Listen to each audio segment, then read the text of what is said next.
60% था, जिसको 5% की रियायत देकर के 55% किया गया है।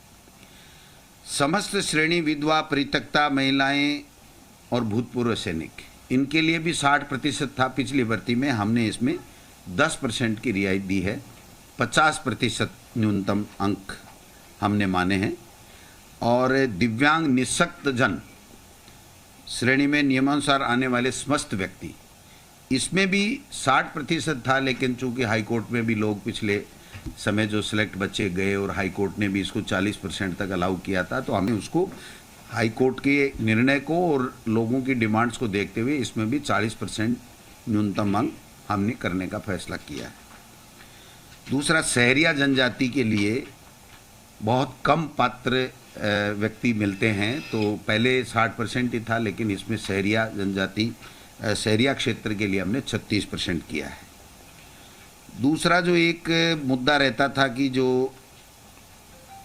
50% अंक न्यूनतम जो स्नातक है, तो वो स्नातकोत्तर या स्नातक में बीएड करने वाले जो बच्चे हैं उनको भी हम लोग अलाउ कर से हैं। एनसीटी की जो 13 नवंबर 2019 की जो गाइडलाइन थी उसकी पालना करते हुए हमने पहले अगर स्नातक में 50 नहीं है, स्नातकोत्तर में कितने भी हैं, तो वो नहीं बीएड ये रीट दे पाता था। अब उसमें कर दिया गया, दोनों में से किसी भी में भी अगर वो 50% है तो वो भाग ले सकता है रीट के अंदर।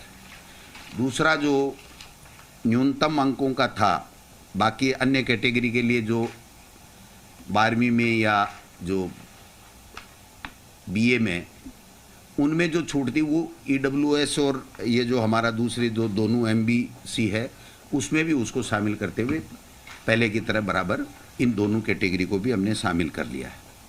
वाणिज्य जो विषय था उसकी काफ़ी समय से मांग उठ रही थी और उसको शामिल पहले नहीं किया जा रहा था। अब हमने इसको सोशल स्टडी L2, जो L2 का होगा हमारा बीएड किया हुआ व्यक्ति, तो वो उसमें सोशल स्टडी के अंदर हम उसको बीएड वाले को भी पात्र मान रहे हैं। एक रीट के साथ हमें सिलेक्शन का जो क्राइटेरिया था, जो पहले रूल थे उसमें 30% एकेडमिक के थे और 70% रीट के थे। तो हालांकि ये रीट का पार्ट नहीं है, लेकिन बताना ज़रूरी है, क्योंकि जो बच्चा रीट दे रहा है उसको ध्यान में रहना चाहिए कि मेरा सिलेक्शन का क्या क्राइटेरिया है। तो उसको जो हमारे राजस्थान के नौजवान शिक्षित बेरोजगार जो ज़्यादा आने चाहिए, जिनकी बहुत बड़ी मांग थी, उसको ध्यान में रखते हुए अब जो पहले हमने टेट में कर रखा था उस तरीके से यहाँ पर 90% रीट का वेटेज होगा और 10% उसकी जो एकेडमिक योग्यता होगी उसका होगा। तो ये 30% पिछली सरकार के समय था, जिससे काफ़ी ये शिकायतें आई थी और काफ़ी फर्जी डिग्री लेकर के बाहर के लोग भी आ गए थे।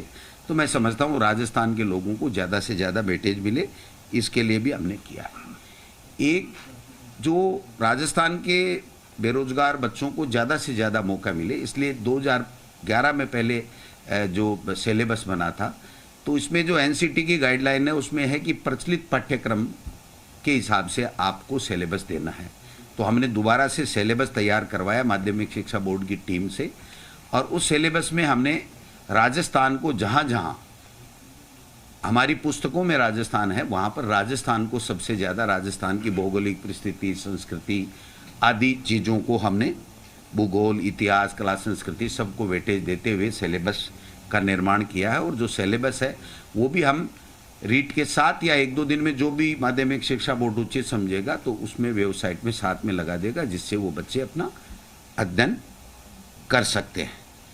बाकी जो मोटा मोटी चीज़ है, एक बात कन्फ्यूजन चल रहा था कि बीएड वालों को L1 और L2 दोनों में लिया जाएगा, नहीं लिया जाए। तो एनसीटी की गाइडलाइन का हमने अच्छे तरीके से अध्ययन किया है, उसमें राज्य सरकार के ऊपर छोड़ा गया है। और एक शर्त ये भी है कि अगर कोई बीएड किया हुआ व्यक्ति L1 देता है तो उसको 2 साल के अंदर अंदर ब्रिज कोर्स करना पड़ेगा 6 महीने का, और वो ब्रिज कोर्स उस संस्था से करेगा जो एनसीटी के द्वारा मान्यता प्राप्त संस्था होगी।